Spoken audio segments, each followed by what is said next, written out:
चलो बच्चों, तो आज हम पढ़ने वाले हैं केमिकल काइनेटिक्स में जो एनर्जेटिक्स की बात हम लोग कर रहे थे पीछे, जब हम लोगों ने कोलिजन थ्योरी पढ़ी, आर्हेनियस थ्योरी पढ़ी, तो उसके में एक बात और भी छोटी सी, बाकी फिर भी एनर्जेटिक्स को समझने के लिए हमें मैक्सवेल बोल्ट्जमैन डिस्ट्रीब्यूशन कर्व भी पढ़ना है, समझना भी होगा कि इसका मतलब क्या है। तो ये जो मैक्सवेल बोल्ट्जमैन डिस्ट्रीब्यूशन कर्व है, आपको याद होगा सबसे शुरुआत में हम लोगों ने एक टेम्परेचर कोफिशिएंट करके एक टर्म पढ़ा था एनर्जेटिक्स में। तो ये जो काइनेटिक्स की एनर्जेटिक्स, इसमें अभी तक हम लोग क्या क्या कर चुके हैं। इस काइनेटिक्स की एनर्जेटिक्स में अभी तक हम लोग कर चुके हैं, सबसे पहले हमने जो पहला पार्ट किया दैट वाज टेम्परेचर कोएफिशिएंट। तो इसमें देखा कि भाई टेम्परेचर बढ़ाने से जो रेट है वो इंक्रीज हो जाता है, लगभग 10 डिग्री सेल्सियस टेम्परेचर बढ़ाने से रेट डबल हो जाता है। उसके बाद बच्चों फिर आया आर्हेनियस। तो आर्हेनियस में फिर से हम लोगों ने आर्हेनियस थ्योरी की बात करी और उसमें देखा कि टेम्परेचर का रिएक्शन की रेट या रेट कांस्टेंट से क्या लेना देना है।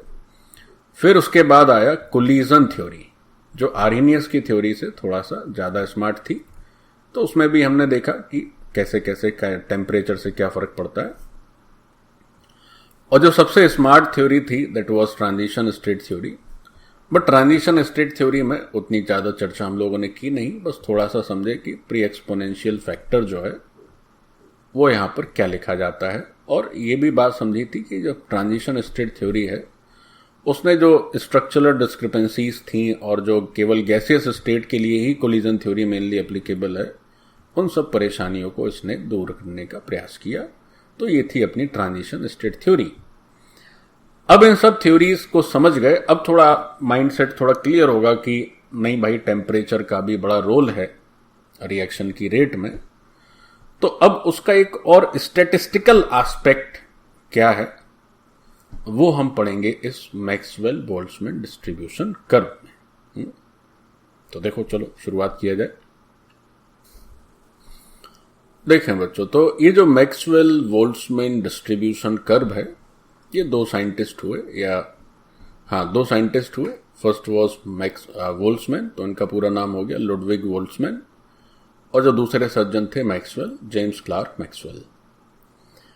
तो इन दोनों ने ये जो एनर्जेटिक्स है, जो टेम्परेचर डिपेंडेंस है रेट का, उसका एक स्टैटिस्टिकल तो सबसे पहले तो हमें ये बात को मेंशन करना जरूरी है कि these two gentleman used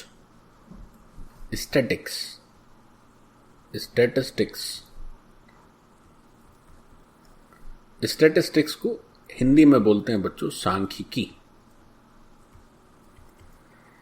and it's a very very vital and important and applied branch of the mathematics statistics. So these two gentlemen used statistics to predict molecule behavior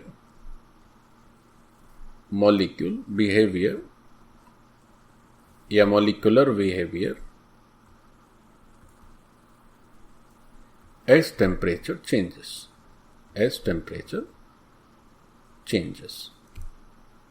तो उन्होंने क्या रिजल्ट दिया, क्या बताया। सो दे प्लॉटेड अ ग्राफ, और इस graph में देखेंगे आप तो जो दो एक्सेस हमें नजर आ रही है, तो जो वर्टिकल एक्सेस है that is fraction of molecule and horizontal axis is the kinetic energy. And this graph is plotted for a given reaction at a fixed temperature. ये जो ग्राफ सामने नजर आ रहा है प्यारे बच्चों, ये ग्राफ किसी एक रिएक्शन को किसी एक पर्टिकुलर टेम्परेचर पर रिप्रेजेंट करता है, या किसी एक रिएक्शन का के जो फ्रैक्शन ऑफ मॉलिक्यूल को काइनेटिक एनर्जी के रिस्पेक्ट में एक किसी फिक्स टेम्परेचर पर रिप्रेजेंट करता है। तो let's say that the temperature is T for this graph. अब ये फ्रैक्शन ऑफ मॉलिक्यूल और ये जो काइनेटिक एनर्जी है, फिर इसमें एक टर्म और दिख रहा है आपको, मोस्ट प्रोबेबल काइनेटिक एनर्जी, इन सब का मतलब समझिए। देखो बहुत आसान है बच्चों। जैसे हमने कहा कि भाई कि जो टोटल नंबर ऑफ मॉलिक्यूल्स हैं, let's say the total number of molecules, let's say the total number of molecules, this is equal to NT। Fine. अब इन NT मॉलिक्यूल्स में से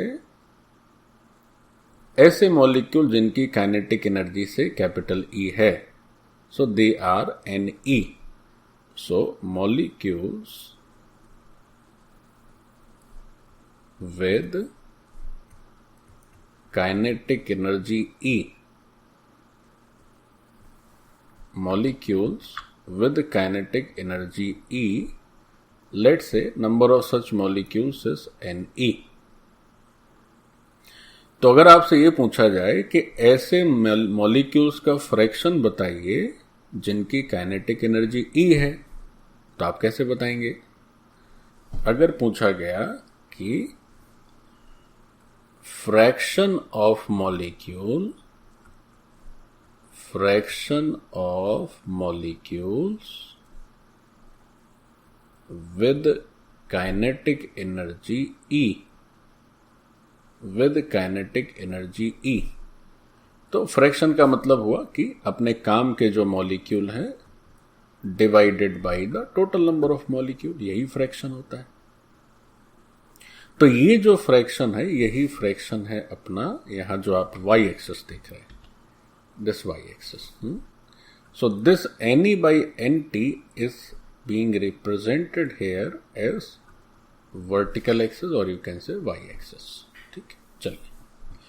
और जो हॉरिजॉन्टल या x एक्सिस है वो काइनेटिक एनर्जी को रिप्रेजेंट करता है और ये Ne by Nt को रिप्रेजेंट करता है। ठीक है, अब समझे जरा गौर से। Now if you look precisely at this graph, तो ऐसा दिख रहा है कि भाई जैसे इस पॉइंट को जैसे बात करें, फिर इस पॉइंट की बात करें, इस पॉइंट की बात करें, इस पॉइंट की बात करें, तो ये फ्रैक्शन जो है बढ़ता चला जा रहा है। और ये जो टॉप मोस्ट पॉइंट है जिसको कि मैंने पिंक कलर से मेंशन किया है, यहां इस फ्रैक्शन की हाईएस्ट वैल्यू है और उसके बाद से क्या हो रहा है कि फिर से जो फ्रैक्शन है उससे कम होते चला जा रहा है और धीमे धीमे लगभग 0 की तरफ बढ़ रहा है। अब यहां पर जैसे किसी भी एक फ्रैक्शन के करेस्पॉन्डिंग हम क्या करें, एक सेकेंड बच्चों,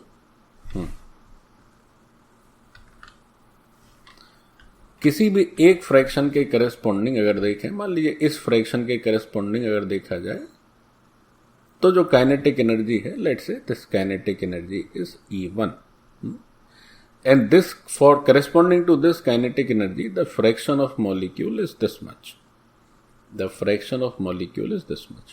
यानी कि अगर मॉलिक्यूल की काइनेटिक एनर्जी इतनी है तो ये फ्रैक्शन यानी कि आउट ऑफ ओवरऑल अगर सारे मॉलिक्यूल्स को एक समझा जाए तो उसका इतना हिस्सा ऐसा है, मतलब इतना हिस्सा ऐसा है कि जो मॉलिक्यूल्स काइनेटिक एनर्जी जिनकी E1 है। फिर ऐसे ही E2 काइनेटिक एनर्जी, तो उसका वैसे मॉलिक्यूल उनका फ्रैक्शन कुछ अलग है। फिर E3 काइनेटिक एनर्जी, उनका फ्रैक्शन कुछ अलग है। लेकिन एक ये जो काइनेटिक एनर्जी है, अगर इस काइनेटिक एनर्जी को आप नाम दे दें E0, तो ये बड़ी स्पेशल काइनेटिक एनर्जी है क्योंकि इस काइनेटिक एनर्जी के जो मॉलिक्यूल है उनका फ्रैक्शन बच्चों सर्वाधिक है, उनका फ्रैक्शन क्या है, सबसे ज्यादा है। तो इसका मतलब ये हुआ कि अगर आपसे ये पूछा जाए कि भाई ये जो total number of molecule Nt हैं, तो उसमें सबसे ज्यादा मॉलिक्यूल्स की काइनेटिक एनर्जी क्या है, तो आप कहेंगे सर E0। ये जो E0 काइनेटिक एनर्जी है सबसे ज्यादा मॉलिक्यूल्स की है। अब E0 से ज्यादा काइनेटिक एनर्जी की बात करें या कम काइनेटिक एनर्जी की बात करें, तो E0 से ज्यादा जिन मॉलिक्यूल्स की काइनेटिक एनर्जी है उनकी संख्या भी इनसे कम है और ई नॉट से कम काइनेटिक एनर्जी जिन मॉलिक्यूल्स की है उनकी संख्या भी इन मॉलिक्यूल्स की अपेक्षा कम है। तो ये जो ई नॉट काइनेटिक एनर्जी है, सबसे ज्यादा मॉलिक्यूल यही काइनेटिक एनर्जी उनके पास है। यानी सबसे ज्यादा मॉलिक्यूल्स की संख्या ऐसी है जिनकी काइनेटिक एनर्जी ई नॉट है। इससे ज्यादा या इससे कम ऐसे काइनेटिक एनर्जी वाले मॉलिक्यूल्स कम है। तो इस ई नॉट को ही नाम दिया जाता है most probable kinetic energy. Means this is the kinetic energy possessed by the highest number of molecules. एक बात तो ये हो गई बच्चों, तो ये तो बेसिक एक बात रही, जिसमें एक ग्राफ मैक्सवेल और बोल्ट्जमैन ने बताया कि टेम्परेचर, किसी भी एक टेम्परेचर टी पर अगर हम kinetic energy versus fraction of molecules की बात करें तो कोई एक काइनेटिक एनर्जी ऐसी होती है which is possessed bye most of the molecules, उसी को हम लोग मोस्ट प्रोबेबल काइनेटिक एनर्जी कहते हैं। और उससे ज्यादा या उससे कम काइनेटिक एनर्जी वाले मॉलिक्यूल्स भी होते हैं, लेकिन उनकी संख्या इसकी अपेक्षा कम होती है। तो एक तो ये बात हुई, लेकिन अभी तक ये बात नहीं पकड़ में आई इतने ग्राफ को देख के कि टेम्परेचर से क्या अंतर पड़ता है। तो यहां तो टेम्परेचर कांस्टेंट ही है, तो टेम्परेचर तो चेंज ही नहीं किए।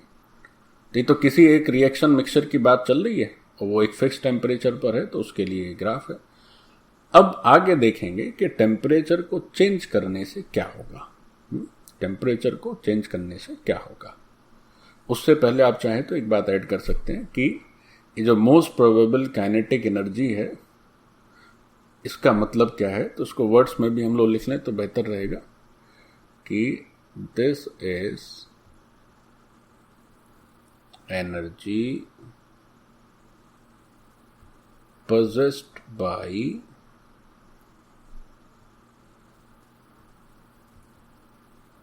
highest number of molecules।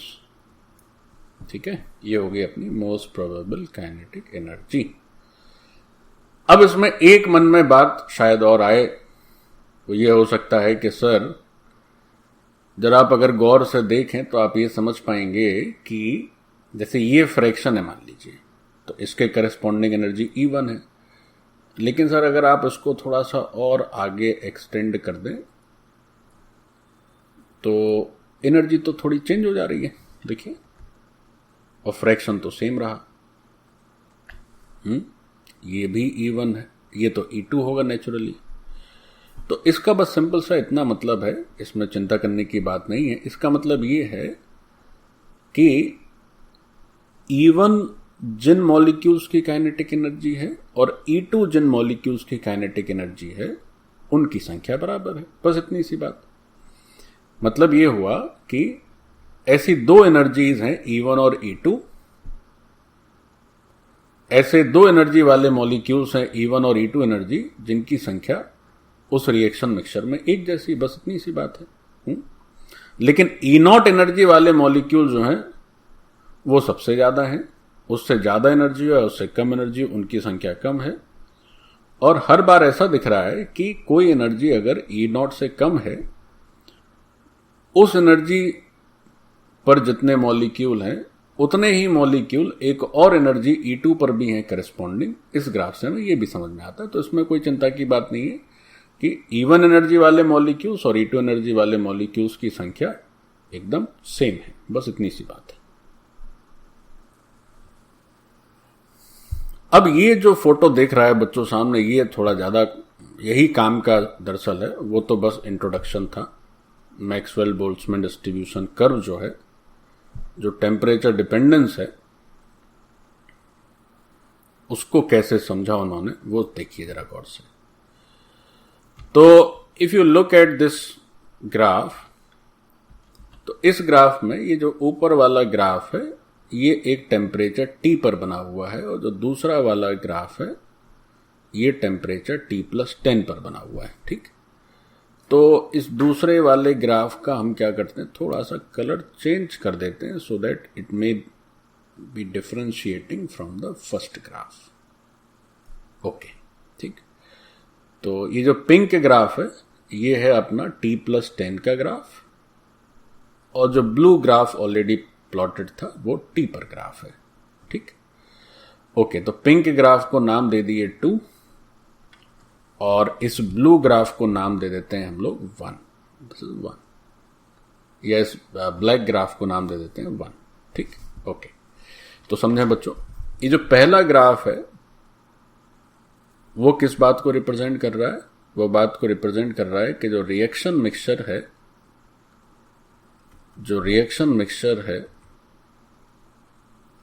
That reaction mixture at temperature से T, and the second graph, this is representing the same reaction mixture at temperature T plus 10, ठीक, चूंकि स्मॉल टी है तो आप डिग्री सेल्सियस भी कह सकते हैं, लेकिन उससे कोई फर्क नहीं पड़ता, तो ये T+10। अच्छा, ठीक है। अब अगर इसकी बात ना करें, केवल टेम्परेचर कोफिशिएंट जो अल्फा हम लोग पढ़ते थे, तो आपको याद होगा कि जब हम लोग टेम्परेचर कोफिशिएंट, जब हम लोग शुरुआत किए थे काइनेटिक्स को एनर्जेटिक्स से समझने के लिए, या टेम्परेचर डिपेंडेंस क्या होता है काइनेटिक्स का, तो उसमें जब टेम्परेचर कोफिशिएंट पढ़ते थे तो ये सीखा था कि 10 डिग्री सेल्सियस टेम्परेचर बढ़ाने पर जो रेट है वो लगभग 2 गुना हो जाता है। तो हम लोग क्या सीखे थे कि रेट जो है becomes almost double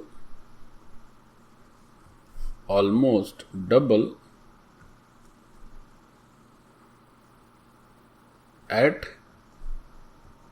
10 degree Celsius rise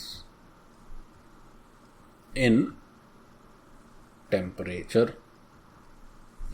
ऐसा सीखे थे कि जो टेम्परेचर कोफिशिएंट है उसमें हमने सीखा था कि जो रेट है वो लगभग 2 गुनी हो जाती है अगर 10 डिग्री सेल्सियस टेम्परेचर बढ़ा दिया जाए।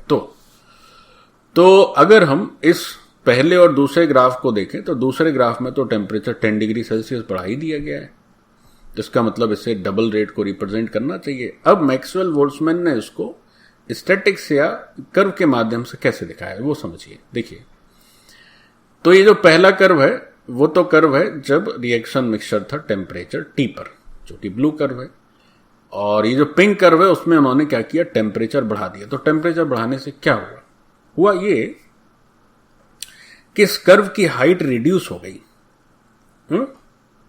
ये नीचे चला गया और थोड़ा सा ये फैल गया।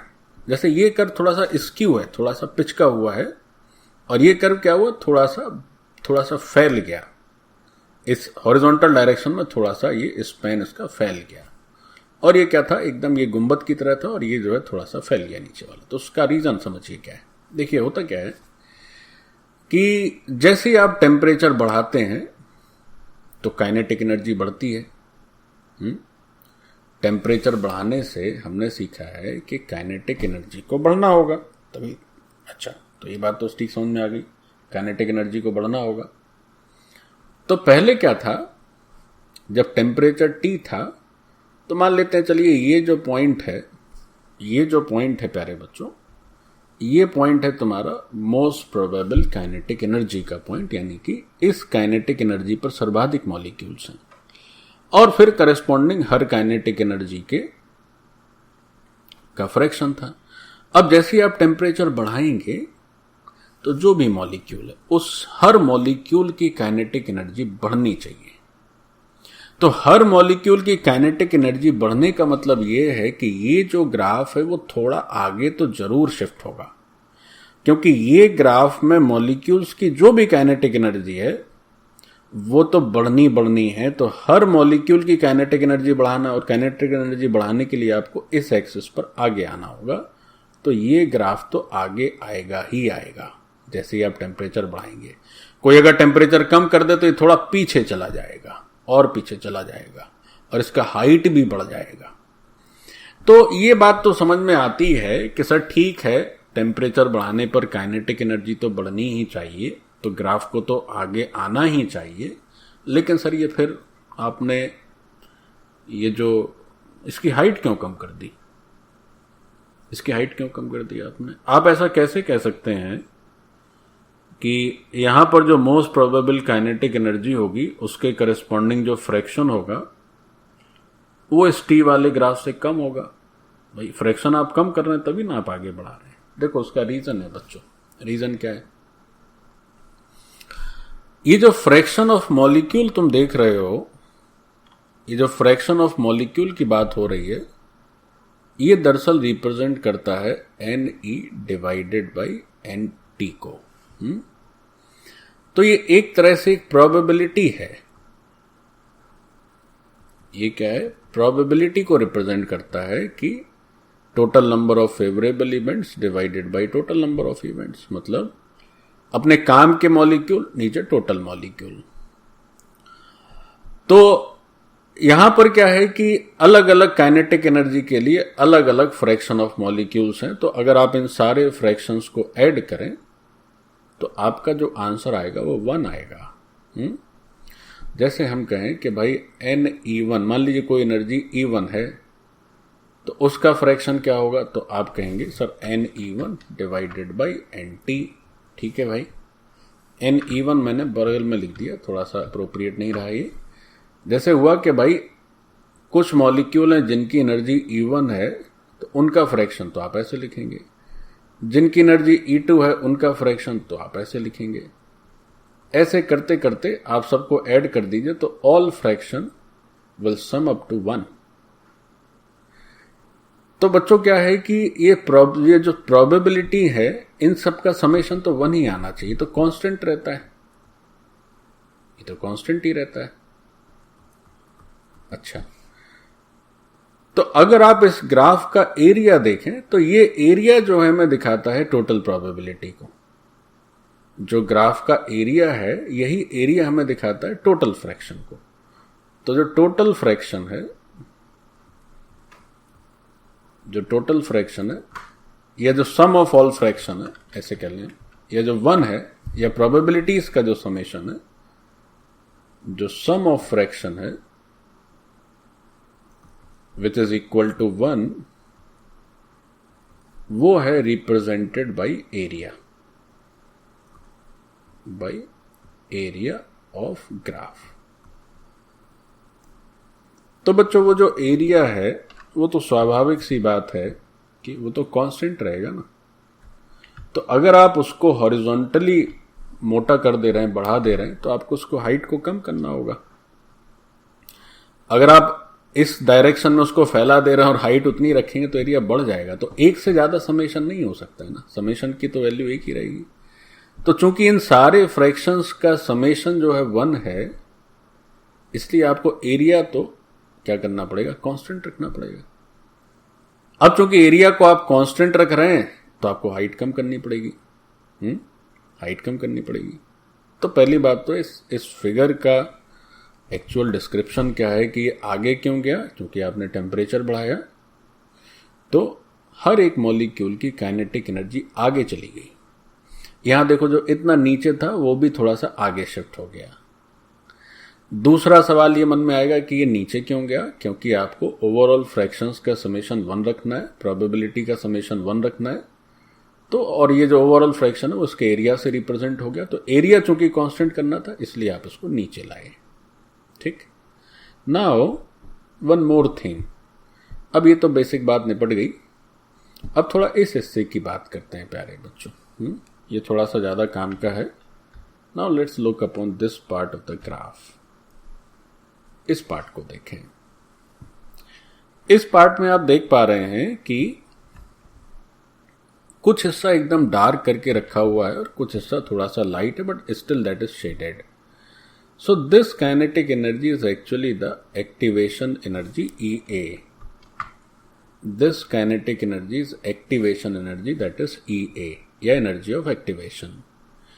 तो जब टेम्परेचर T था तो इस काइनेटिक एनर्जी या इससे ज्यादा काइनेटिक एनर्जी के जो भी मॉलिक्यूल थे उनका टोटल फ्रैक्शन हो गया ये डार्क पोर्शन।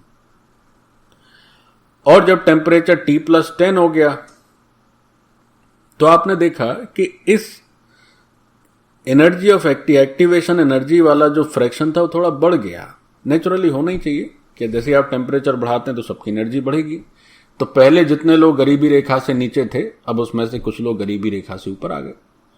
ये से जो नीचे हैं वो क्या है, गरीबी रेखा से नीचे है, ये रिएक्शन के लायक ही नहीं है।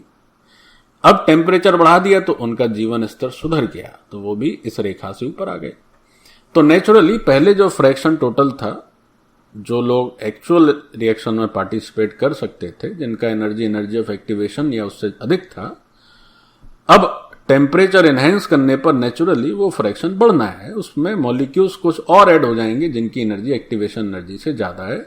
तो जो एडिशनल मॉलिक्यूल्स हैं उन्हें ही हमने क्या किया है, या इसको और अगर हम क्लैरिटी दे दें तो हम क्या करते हैं कि जो एडिशनल मॉलिक्यूल हैं उस एरिया को हम दिखा देते हैं पिंक कलर से। तो ब्लू कलर हो गया कौन सा, सॉरी ब्लैक कलर हो गया कौन से मॉलिक्यूल्स, ब्लैक कलर हो गया जब टेम्परेचर T था तब उन मॉलिक्यूल्स का टोटल फ्रैक्शन जिनका एनर्जी एक्टिवेशन एनर्जी से ज्यादा या उसके बराबर था। और ये क्या हो गया, ये हो गया आपका पिंक वाला, this area shows fraction of additional molecules which react eight T+10। तो ये जो पिंक कलर है ये एडिशनल मॉलिक्यूल्स, ये इतने मॉलिक्यूल्स बढ़ गए, अब ये भी जो है अपनी एनर्जी एक्टिवेशन एनर्जी से इन्होंने ज्यादा कर ली क्योंकि आपने उनको टेम्परेचर बढ़ा के दे दिया। तो अब क्या होगा कि चूंकि आपने टेम्परेचर लगभग 10 डिग्री सेल्सियस बढ़ाया है, तो लगभग जितना एरिया पहले था ये उतना ही एरिया अब ये पिंक वाला भी है। मतलब ये हुआ कि पहले जितने मॉलिक्यूल्स एक्टिवेशन एनर्जी से ऊपर थे अब लगभग उसके 2 गुने हैं। ये बात मैक्सवेल और बोल्ट्जमैन ने स्टैटिस्टिकली यानी डायग्रामेटिकली भी प्रूफ करती। उन्होंने जब फ्रैक्शन ऑफ मॉलिक्यूल्स और काइनेटिक एनर्जी का ग्राफ ड्रॉ किया तो उन्होंने ये पाया कि जो एडिशनल एरिया है वो एक्चुअल जो पिछला वाला एरिया था उससे लगभग उसी के लगभग बराबर आ गया। तो अब जो टोटल फ्रैक्शन हो गया जिनकी एनर्जी एक्टिवेशन एनर्जी या उससे अधिक है, वो एरिया शुरुआती ब्लैक एरिया का लगभग 2 गुना होगा। ये बात मैक्सवेल और बोल्ट्जमैन ने स्टैटिस्टिक्स के माध्यम से भी प्रूफ कर दी। तो जो बात हम लोग टेम्परेचर कोफिशिएंट में पढ़ते थे, या जो बात हम लोग अभी आर्हीनियस में या कोलिजन थ्योरी में या इन सब में जो बात हो रही थी कि टेम्परेचर बढ़ाने से जो है रेट बढ़ता है, उसी बात को स्टैटिक्स के माध्यम से भी इन 2 महानुभावों ने भी एकदम 100% सिद्ध कर दिया।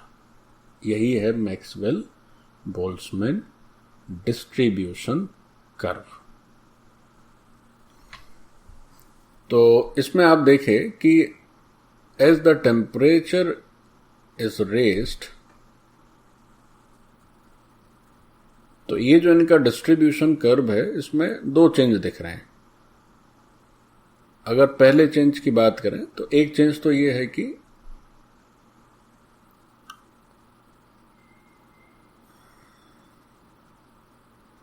ग्राफ का हर पॉइंट थोड़ा सा आगे शिफ्ट हो गया। पहला चेंज ये है कि काइनेटिक एनर्जी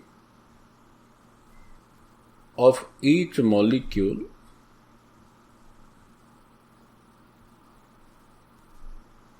इंक्रीजिंग। अब काइनेटिक एनर्जी बढ़ गई तो इसका मतलब ये हुआ कि जो ग्राफ था, this graph spreads in horizontal direction. ये ग्राफ क्या हुआ, थोड़ा सा फैल गया, हॉरिजॉन्टल डायरेक्शन में स्प्रेड हो गया। This is the first change. अच्छा, फिर now come to the second change. तो पहले चेंज का एक्सप्लेनेशन खुद ब खुद है, क्योंकि काइनेटिक एनर्जी बढ़ गई तो फिर ग्राफ को आगे जाना ही पड़ेगा। दूसरा चेंज ये हुआ कि दैट जो हाइट है ऑफ ग्राफ, वो हाइट जो है ओवरऑल घट गई। वो जो हाइट थी वो ओवरऑल क्या हो गई, घट गई। अभी स्प्रेड भी हो हॉरिजॉन्टल डायरेक्शन में, मोर प्रिसाइसली आप उसको राइट डायरेक्शन में लिखें तो ज्यादा बढ़िया होगा, राइट डायरेक्शन में स्प्रेड हो गया। दूसरा जो ग्राफ में चेंज हुआ that is height of the graph overall reduce हो गया, या ओवरऑल वर्ड भी लिखना ठीक नहीं है। हाइट की अगर हम बात करें तो ऐसे लिखना चाहिए कि जो मोस्ट प्रोबेबल काइनेटिक एनर्जी पर जो फ्रैक्शन था ओवरऑल, तो हाइट रिड्यूस कहना उचित नहीं होगा, यहां पर इसको हटा देते हैं। हुआ ये कि जो टॉप मोस्ट पॉइंट था, जो टॉप मोस्ट पॉइंट था वो थोड़ा सा नीचे आ गया, वो नीचे आ गया, टॉप मोस्ट पॉइंट थोड़ा सा नीचे आ गया। तो ये टॉप मोस्ट पॉइंट नीचे क्यों आ गया, तो उसका रीजन है। उसका रीजन क्या है, उसका रीजन ये है कि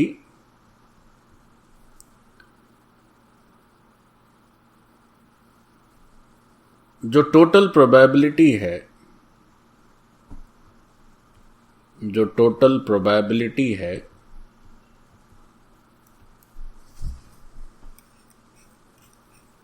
वो जो टोटल प्रोबेबिलिटी है उसको, या जो टोटल फ्रैक्शन है, टोटल प्रोबेबिलिटी वर्ड यूज करिए आप या टोटल फ्रैक्शन वर्ड यूज करिए बच्चों, एक ही बात है, वो तो हमेशा ही 1 रहना है,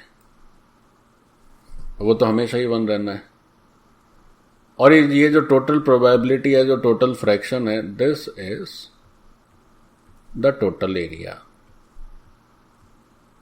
this is the total area. तो अब चूंकि ये टोटल एरिया को रिप्रेजेंट करता है तो टोटल एरिया कांस्टेंट रहना चाहिए।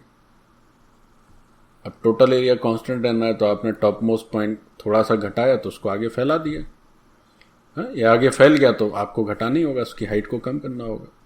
सो this is the reason for the second change. Now what is the result of this statistical plotting. तो रिजल्ट क्या हुआ, मैक्सवेल बोल्ट्जमैन ने क्या फाइंडिंग दी हमें, उसको समझना होगा। वैसे आप समझ ही गए, बस we are doing now formalities, नोट कर लेंगे इसको। रिजल्ट ये रहा कि as temperature is increased by 10 degrees Celsius, तो जो एडिशनल मॉलिक्यूल्स रहे, additional molecules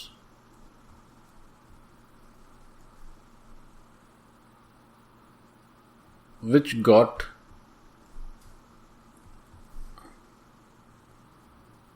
additional molecules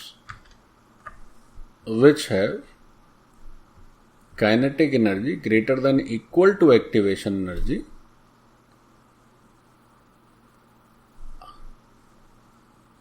are almost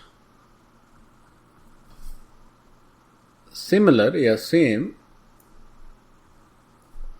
as were at temperature T degree Celsius. क्या था कि जैसे ही टेम्परेचर को 10 डिग्री सेल्सियस बढ़ाया गया तो एडिशनल मॉलिक्यूल्स इनकी काइनेटिक एनर्जी, एक्टिवेशन एनर्जी उससे अधिक देखी गई, वो ऑलमोस्ट उतने ही थे जितने की टेम्परेचर T डिग्री सेल्सियस पर थे। तो कुल फ्रैक्शन ऐसे मॉलिक्यूल्स का जिनकी काइनेटिक एनर्जी, एक्टिवेशन एनर्जी उससे अधिक है, वो जस्ट डबल हो गया 10 डिग्री सेल्सियस बढ़ाने पर। तो ये जो मैक्सवेल और बोल्ट्जमैन ने ये देखा कि it was observed from graph, क्या ऑब्जर्व किया गया कि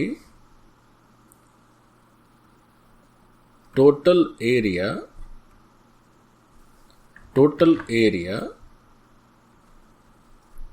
representing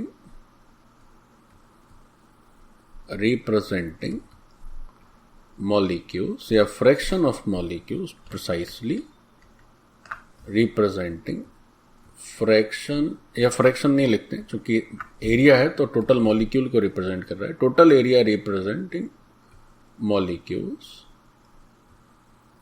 with kinetic energy greater than equal to EA at temperature T plus 10. Now this area is almost double to the total area representing molecules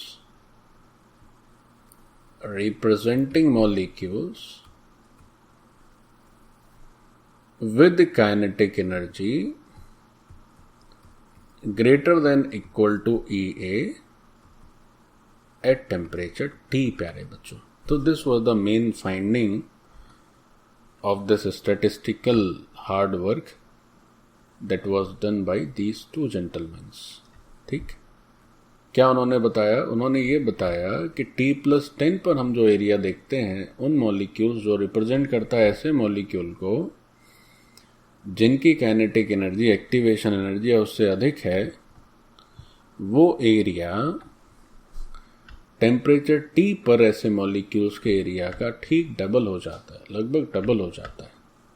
तो यही बात तो हमें temperature coefficient में भी सीखने को मिलती है और यही इसी तरह की बातें हमें आर्हेनियस थ्योरी, कोलिजन थ्योरी और ट्रांजिशन स्टेट थ्योरी में भी मिलती है. तो इस बात को उन्होंने स्टैटिस्टिक्स के माध्यम से भी प्रूव कर दिया. सो this is all about the Boltzmann Maxwell distribution curve.